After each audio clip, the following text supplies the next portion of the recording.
For the first part of this review, which is meant to prep us for the AP Classroom assignment that comes tomorrow, we're going to look at this graph. So use the graph of f of x below to answer the questions.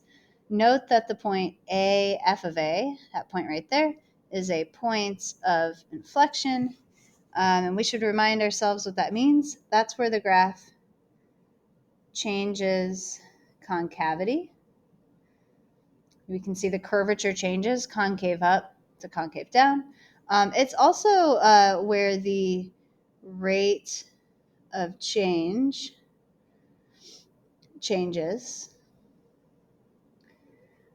from increasing to decreasing or decreasing to increasing, kind of depends on the scenario. So that's just kind of something that's noteworthy. When we had a quiz way back when on this, I accepted either of these two answers, and a lot of you used the second one.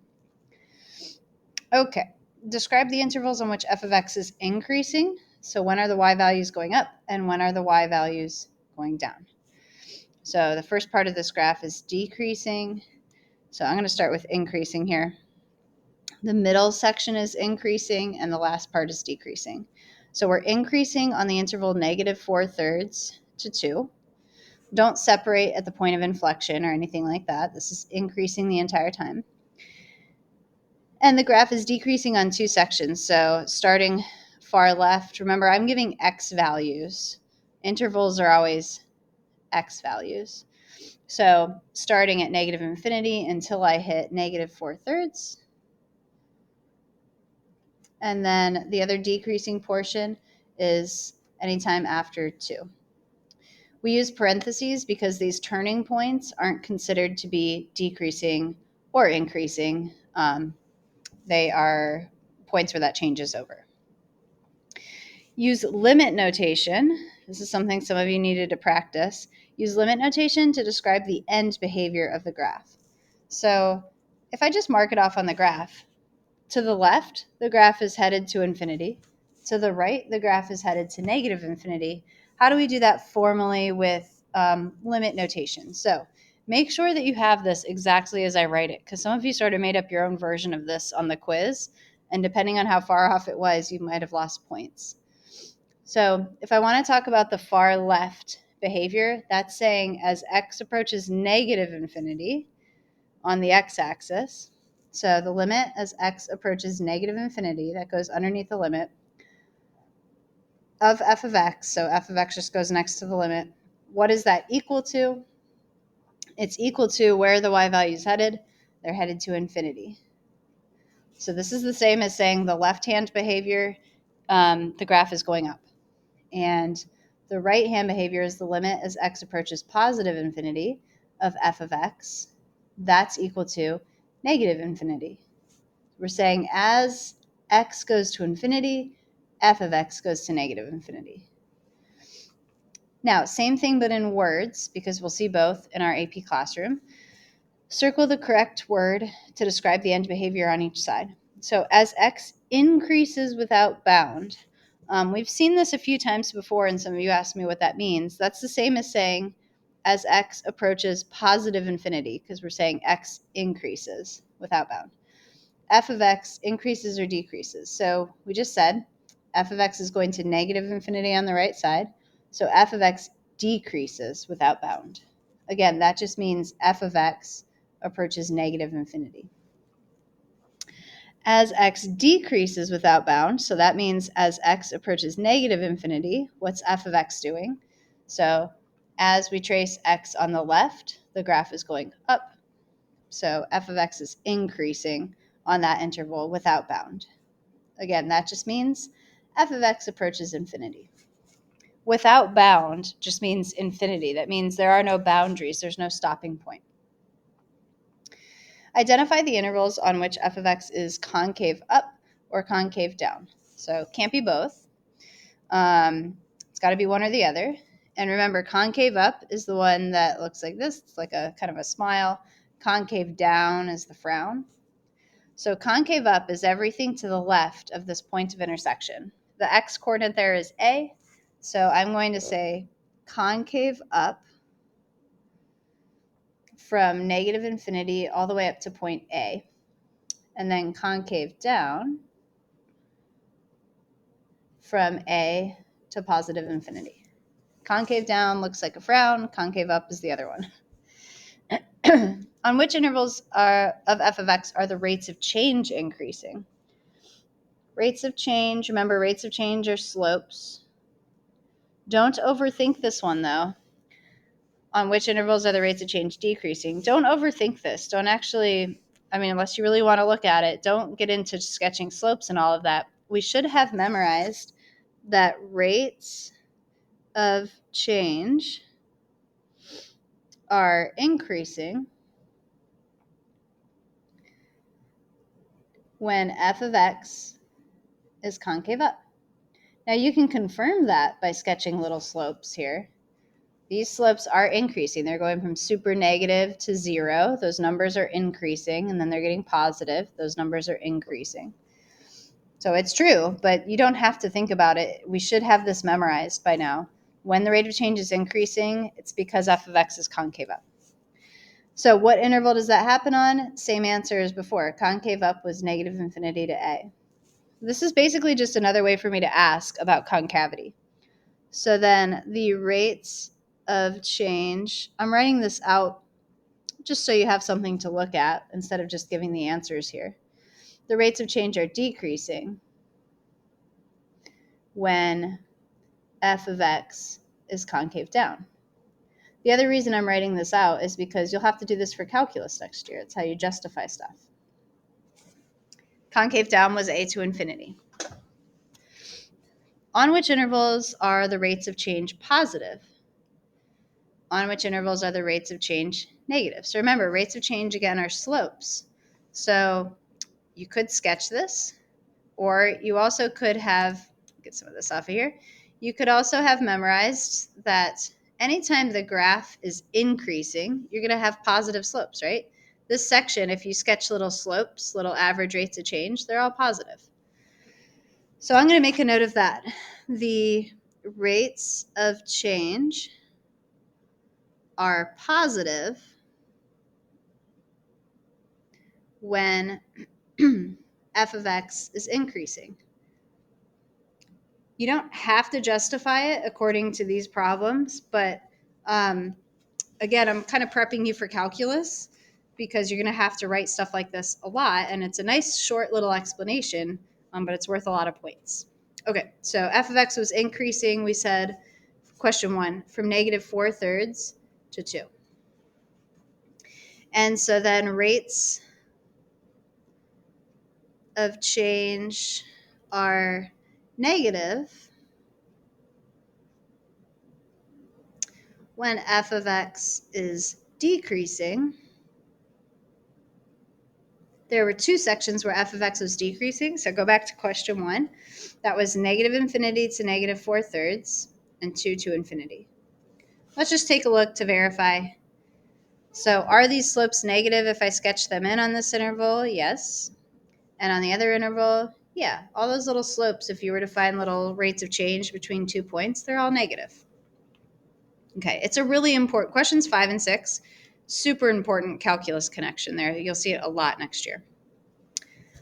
Average rate of change. We spent a lot of time on average rate of change and all this rate of change, all this concavity stuff in the beginning of the year. It's been a little while. So what's the average rate of change between x equals negative 3 and x equals 2? Remember, this is just asking you to find the slope between those 2 points. So let's take a look. Our formula is normally like, okay, f of 2 minus f of negative 3. Those are the y values being subtracted over the x values being subtracted. We don't have an equation to plug into, so let's look at the graph. F of 2 is 0. F of negative 3 is 0. So yeah, the rate of change, the average rate of change between those 2 points is 0. So 0 over 5 technically. Average rate of change is 0.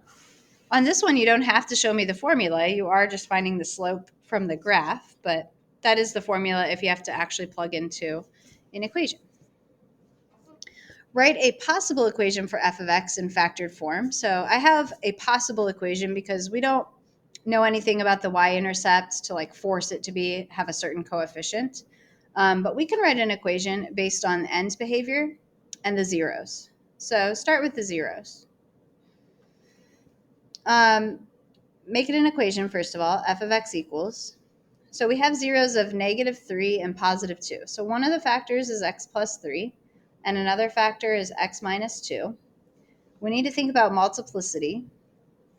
The graph changes signs at -3, but it does not change signs at 2. Our informal way of saying that was like crosses and bounces. So where the graph does not change signs, you have to have an even multiplicity. So I'm just going to say squared. That would make this cubic, which makes sense with its end behavior being opposite like that. And it has just two relative extrema. I do need the end behavior to go up on the left and down on the right. Remember, down on the right happens when you have some sort of negative leading coefficient. So I'm just going to put a negative out here. But again, I don't know if it's a -1, -2, -1/2, whatever. So this is a possible equation in factored form. There's no need to FOIL that out. It's a possible equation for this f of x. At which x values does f of x have a relative local maximum? Local is what I noticed the AP classroom or the AP practice test using a lot. So local means relative. Relative max or min. So remember, this is just where the graph changes from increasing to decreasing for a relative max. Where does the graph change from decreasing to increasing for a relative min? And we're just looking at x values. So let's go up and take a look. So this is a relative min, and that is a relative max. Relative means it doesn't have to be the highest or lowest. It's just where the function changes. Like I said, increasing to decreasing or vice versa. So let's see. There's a relative max at x equals 2, and there's a relative min at x equals -3. On the interval -3 to 2, identify the absolute, which the AP test is going to say global, maximum and minimum values, if any. So they closed off the interval, which means no more arrows. We are only looking at, let me sketch this graph here. We're only looking between -3 and 2, and the graph, it's going to be a rough sketch. The graph does something like that. On this interval, do we have a global max and a global min, an actual highest point, actual lowest point? And I think I might have changed this to say I still want the x values for these points. So there's allowed to be more than one place where this happens. The highest point is when y equals 0 on this interval, and that happens at x equals -3 and +2. So those are locations of the absolute or global max. And then this point down here was both a relative minimum and actually the global minimum on this interval. So x equals -4/3 is the absolute min location. The minimum, what is the minimum value? I don't know. That's why I had to add in the x values for that. We don't know how low this actually dips. Is the average rate of change, the slope, positive or negative between x equals -4/3 and +2? So that's this point and this point. Just sketch in a little slope. That average rate of change is positive. You don't really have to justify it, but it's because f2 is higher than f of -4/3. All right, difference quotient. For this one, it's been a little while. You will be given the difference quotient formula on the exam. So use the difference quotient, which is this formula, to find the formula for the slope of any secant line between 2 points on f of x that are h units apart. That's just me reminding you what this thing is. Okay, so first thing is find f of x plus h. That means we should be plugging in x plus h into the function here and here. So x plus h squared minus 2 times x plus h. Then it says minus f of x, so minus all of f of x with parentheses. All of that is over h. And then we square stuff out. X squared plus 2xh plus h squared minus 2x minus 2h minus x squared plus 2x all over h. If you've done your math correctly, the non-h terms should cancel themselves out, which they do. I like to write down what I'm left with so I don't lose track of anything.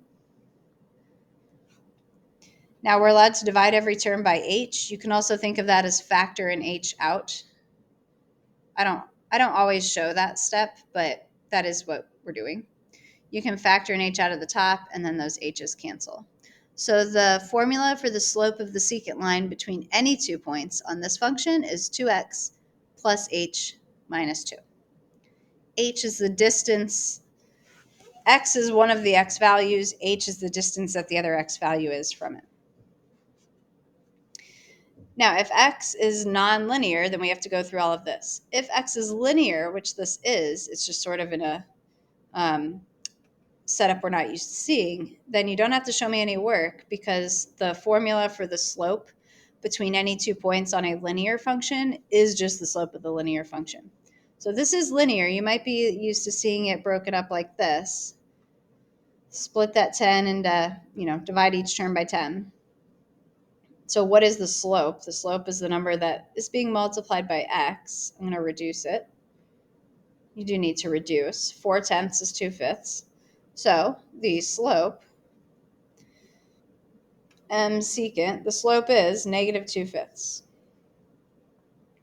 You would get that answer if you actually did the difference quotient, but you might make a mistake along the way. So best to just realize you're finding a slope and find the slope. All right, now we're moving on to symmetry. So a function that has even symmetry has y-axis symmetry. This means that f of negative x is equal to f of x. Picture-wise, I always think about a parabola. What this means, this little statement, because it's hard for people to remember, is plot a point at x, plot a point at negative x. They have the same y value. They're both equal to whatever f of x is. All right, now a function that has odd symmetry has origin symmetry. This means that f of negative x equals negative f of x. And so that means that we have something like this. And if you look at these points, they're in opposite quadrants. So if I plug in x, I get some sort of positive f of x value. If I plug in negative x, I get the opposite sign. And so we say f of negative x equals the opposite of f of x, negative f of x. So applying that to numbers, let's say we know that f of x is an odd function. We want to circle all the true statements. So is it true if f of x is odd that f of negative 5 equals f of 5? Replace the 5 with an x if you need to. That's not what our definition of odd says. It says f of negative 5 should equal negative f of 5. So this is actually an even function. So no, it's not that. This matches my definition. F of negative x equals negative f of x. F of negative 5 equals negative f of 5. So yes, that's true. Circle that one. What about this one? The negative is like on the wrong side. So negative f of negative 5 equals f of 5. Well, you're allowed to perform some algebra on this. If I divide both sides by negative 1, I do get f of negative 5 equals negative f of 5, which again is the definition. That's what that says. So yes, this is one as well. It's just been manipulated a little bit. And kind of the same idea here. Negative f of negative 5 equals negative f of 5. Okay, well, divide the negative 1 out.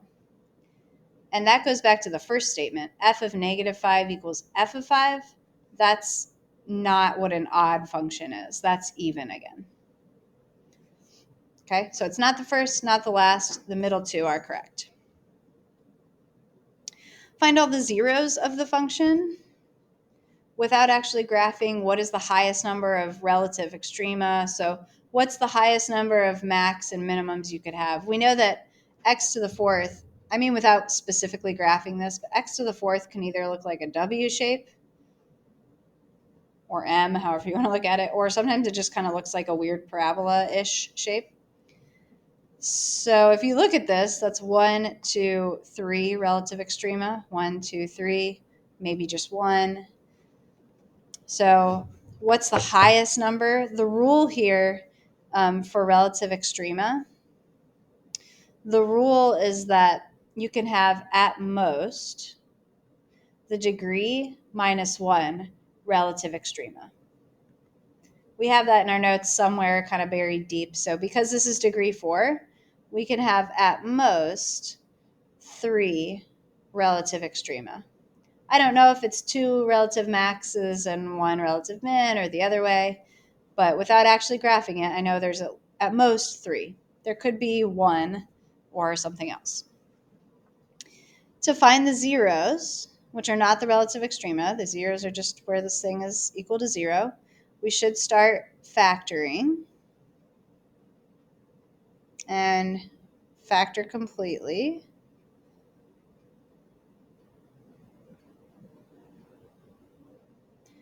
So I get x equals plus or minus 2.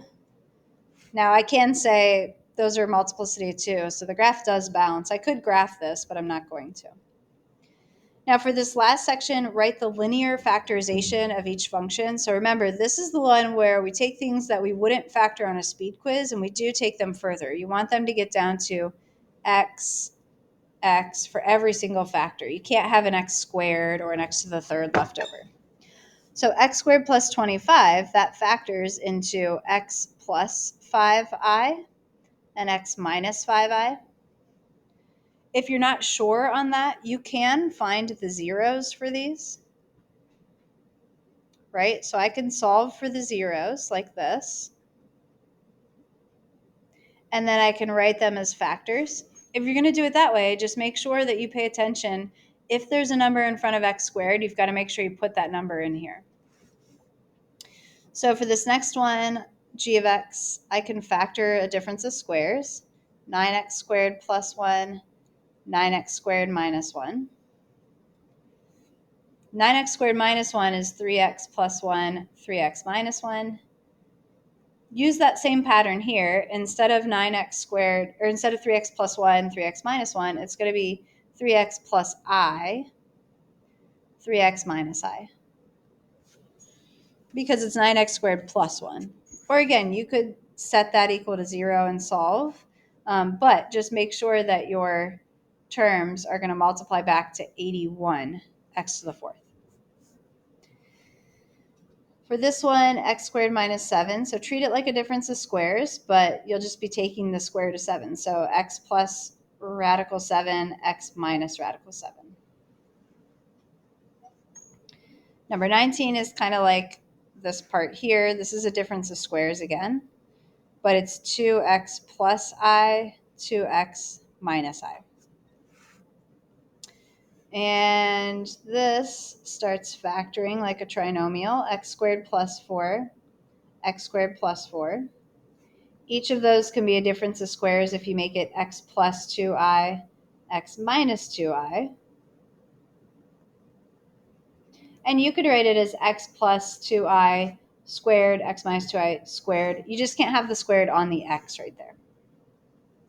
All right, that's it for this first round of review. Tomorrow we're going to do sort of an AP Classroom unit check, and hopefully this kind of prepped us a little bit more for that.